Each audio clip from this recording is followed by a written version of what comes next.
সুন্দর ভাস্কর্য বন্ধুরা দেখো। একতারা বাজাইও না। যখন এটা আমরা 6, 7, 8, 9 পর্যন্ত পড়ি তখনকার ছবি। দেখতে পেলা?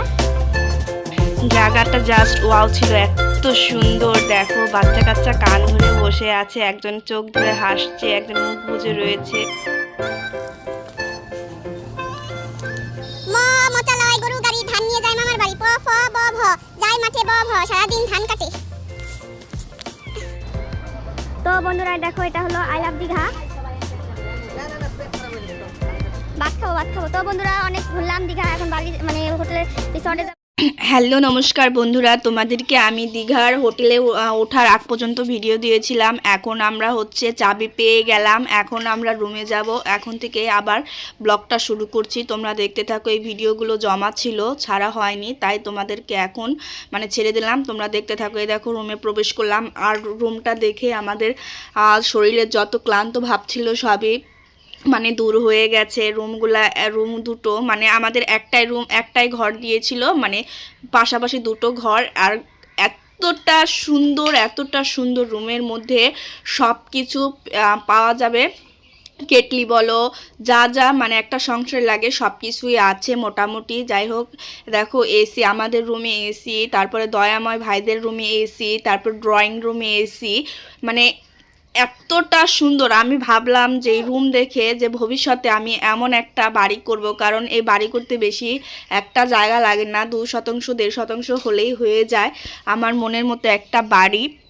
আর দেখো আমার মেয়ে এসেই তার মানে দৌড়াদৌড়ি শুরু করে দিয়েছে। আর এই দেখো আমি তোমাদেরকে রুমটা ঘুরে ঘুরে অবশ্যই দেখাবো, কিন্তু আমি একটু ক্লান্ত তো। আর যাই হোক আমি অনেক সময় ধরেই ভিডিও করছিলাম। আর যাই হোক তোমাদের দাদাকে বললাম আমার মেয়েকে আমি খাওয়াবো, তো তোমাদের দাদা মনির খাবার রেডি করছে। মনির জন্য প্রথমে দিয়েছিলাম সুজি, কিন্তু সুজিটা পুড়ে গিয়েছিল। যাই হোক ওই দেখো এটা হচ্ছে দয়াময়দের রুম, ওদের রুমে টেলিফোন বলো সব কিছুই ছিল। আর রুমগুলা প্রচুর সুন্দর। আর যাই হোক প্রথমে সুজি রান্না করতে গিয়েছিলাম, কেটলিতে জলের মাপ বুঝিনি, জলটা মানে কেটলিটা পুড়ে গিয়েছিল। আর মেয়েকে হচ্ছে আগেই খাইয়ে নিব, কারণ আমার মেয়ের প্রচুর খিদা লেগেছে।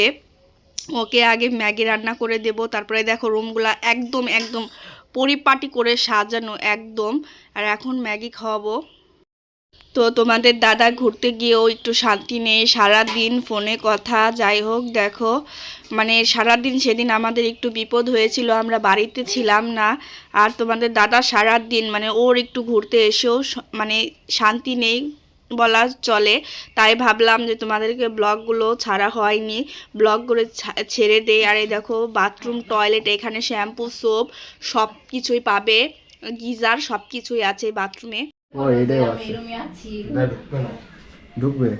তো বন্ধুরা দেখো আমি সবকিছু আলমারিতে গুছিয়ে নিচ্ছি কাপড় চোপড় গুলো। আর রুমটা দেখতেই পাচ্ছ কত সুন্দর রুমটা দেখতেই পাচ্ছ, একদম সুন্দর, একদম রিজনেবল ঘর। দেখো একদম অনেক সুন্দর একটা ঘর। তো এসছি দীঘা ট্যুর আমাদের। তো আমি রিলস করবো, সবকিছু করব, এবং আমি তোমাদের আমি সবকিছুই তোমাদের জানিয়ে দেবো আমি কখন কি করছি। হ্যাঁ তো এখন আমি মেয়েকে খাওয়াবো, তো পরে আসি। তো বন্ধুরা দেখো মেয়ের জন্য গরম জল দিচ্ছি, এখন মুছাবো। এই যে আমার মেয়ে, আর আমার বাবাই তো দেখতেই পাচ্ছ একই খেলাধুলা করছে। বন্ধুরা মেয়েকে এখন খাওয়াবো। তো বন্ধুরা ভিডিওটি পর্যন্তই, দীঘা পর্যন্ত। মেয়েকে খাইয়ে নিলাম। আর বাড়িতে যখন থাকি সাথে সাথে খাওয়ার জিনিসগুলো আমার মেয়ে মানে ধুয়ে রাখি, আমি একটু কিছু রাখি না জমিয়ে। এটাই করা উচিত, খাওয়ানোর পর বাচ্চা কাচ্চা জিনিসপত্র ধুয়ে রাখা, সেটাই করছি আমি। ছাড়বে না ফেসবুকে। চলো খাবারেরই, হ্যাঁ খাবারের দেখছো।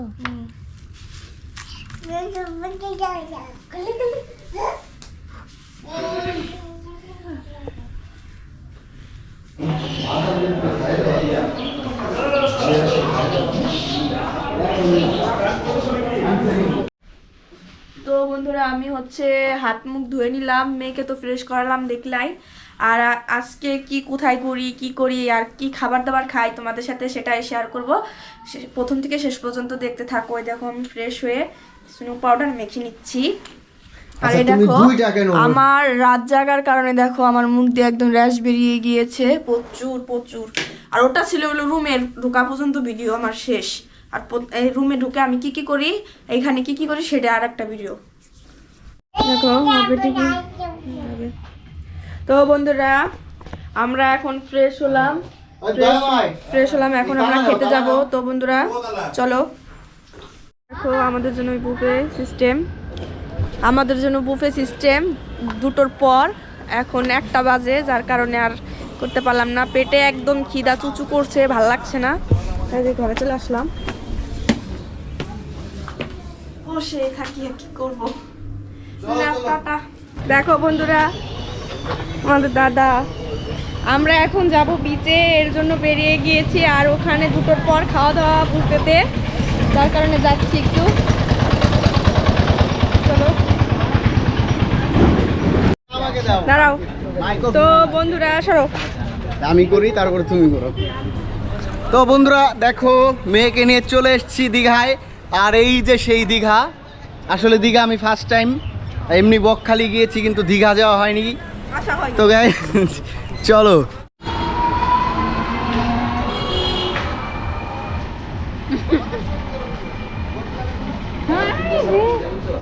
এত সুন্দর জিনিস দেখে আমার খুবই ভালো লেগেছিল। ভাবলাম যে কিছু নিয়ে নিব, লাস্ট পর্যন্ত আমার কিছুই নেওয়া হয়নি। ভেবেছিলাম এখান থেকে পরীর জন্য পিয়াসের জন্য কিছু নেব, কিন্তু আসলে নেওয়াটা হয়নি। আসলে তাড়াহুড়ার মধ্যে ছিলাম তো কিছুই নেওয়া হয়নি। দেখো আমাদের উচিত ছিল প্রথমেই সব কিছু নিয়ে যাওয়া, মানে টুকিটাকি বাচ্চাদের জন্য কেনা, কারণ যাওয়ার আগে তাড়াহুড়া। সাজিগুলো খুবই সুন্দর লাগছে দেখো বন্ধুরা, অনেক অনেক সুন্দর। তো এখানে দয়াময় এসেছিল, দয়াময়ের বইয়ের একটা গলার চেন কেনার জন্য। যাই হোক, এখান থেকে অনেক কিছুই দেখলাম। আর আয়নাগুলো এত সুন্দর ছিল, আর ঠাকুরগুলো খুবই সুন্দর ছিল, দেখতে খুবই ভালো লেগেছিল আমার কাছে। আর ওই দেখো ও চেন নিচ্ছে, তো আমি কিছু একটা নিতে চেয়েছিলাম, আর ভাবলাম ধুর এগুলা কেন নিব। আর খুব খুব সুন্দর দেখো, ঠাকুরগুলো একদম সাদা, আর গলার সেটগুলো খুবই সুন্দর লাগছিল। কিন্তু আমার এসব গলার সেট একদমই পছন্দ করি না, আমি পরিও না বেশি।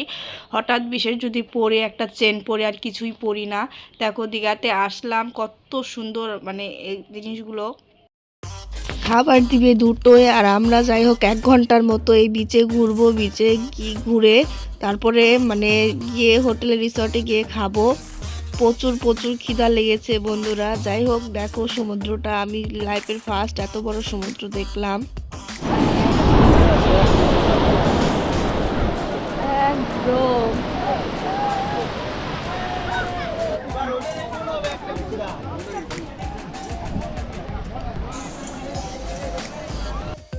সকলের মতো ঘুরছে দয়াময় ভাইয়ের ওয়াইফ, আর তোমাদের দাদা মনি, আর আমি ক্যামেরা করছি সব। আমি অনেক ভিডিওতে দেখি অনেক ব্লগাররা এরকম গিয়ে বিচে গিয়ে নাম লেখে। আমি আর তোমাদের দাদার নাম অক্ষরটা লিখলাম, আর ভাবলাম যে এখানে জল এসে ধুয়ে যাবে, কিন্তু আসলো না। অনেক পরে জল এসেছে, আর আমি ওভাবেই দাঁড়িয়েছিলাম কখন জল আসবে আর কখন আমি ভিডিও করব। তাই দেখো এখন প্রায় জল এসে গিয়েছে, নামটা মুছে গেল। যাই হোক খুবই ভালো লাগলো দেখে, আর প্রচুর প্রচুর এনজয় করেছি আমি। সমুদ্রতে এসে এত এনজয় আমি কোনোদিনও করিনি। এই দীঘা গিয়েছি আমরা পার্সোনাল ভাবে না, তোমাদের দাদার কোম্পানি থেকে সবাইকে ফ্যামিলি ট্যুর হিসেবে নেওয়া হয়েছিল। আর এই কোম্পানি থেকে না হলে হয়তো কোনোদিনও দীঘা যাওয়া হতো না আমার, কারণ আমি খুবই একটু হিসাবি, তো যার কারণে আমি টাকা খরচ করার অতটা পছন্দ করি না বলতে পারো। আর তোমাদের দাদার মানে ঘোরার শখটা অনেক, ও হয়তো আমাকে বলতো, আমি বলতাম না তুমি একাই যাও, এমনই কিছু হতো। যাই হোক অফিস থেকেই নিল দীঘা, তাই আমি গেলাম। শরীরটা অনেক ক্লান্ত, কারণ গাড়ির থেকে নেমেই একটু ফ্রেশ হয়েই তারপরে ঘুরতে বেরিয়েছি, তোমরা দেখেছো প্রথম থেকেই।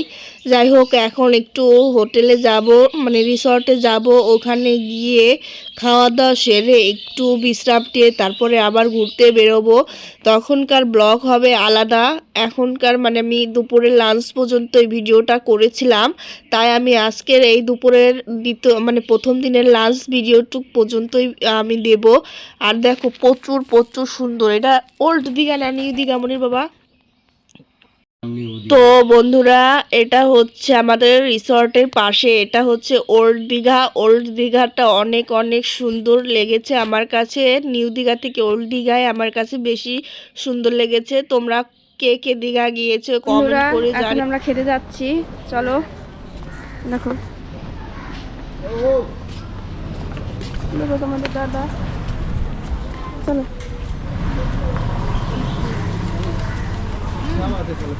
চাবি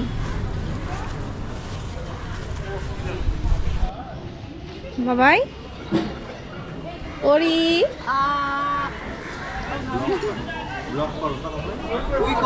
এখানে হচ্ছে বুফে সিস্টেম করা হয়েছিল সকলের জন্য। প্রথমে দিল সাদা ভাত, তারপরে ভেজ ডাল। ডালটা না খুবই খুবই পরিমাণে সুন্দর হয়েছিল। আমি যেখানেই যাই ডালটা একটু বেশি খাই। আর এখানে ছিল মুচমুচে কুরকুরে আলু ভাজা, আর ছিল তোমার ফুলকপির রোস্টটা যে এত দারুণ ছিল, অসাধারণ ছিল খেতে। আর দেখো ছিল হচ্ছে কাতল মাছ না রুই মাছ, এটা আমি শিওর না, যাই হোক মনে হয় কাতল মাছ। মাছটা যে এত সুন্দর খেতে হয়েছিল, খাবারগুলো মানে খিদা পেটে থাকলে যা হয় বলো। তাই দয়াময়কে বললাম যে তুমি খাবার নাও, আমি ভিডিও করি। প্রচুর প্রচুর পরিমাণে খিদা লেগেছিল। দেখো কিভাবে খাচ্ছি, এখানে সকলে মিলেই খাচ্ছে। আমরা সকলেই যারা এখানে এসেছি সকলেই মিলেই খাচ্ছি।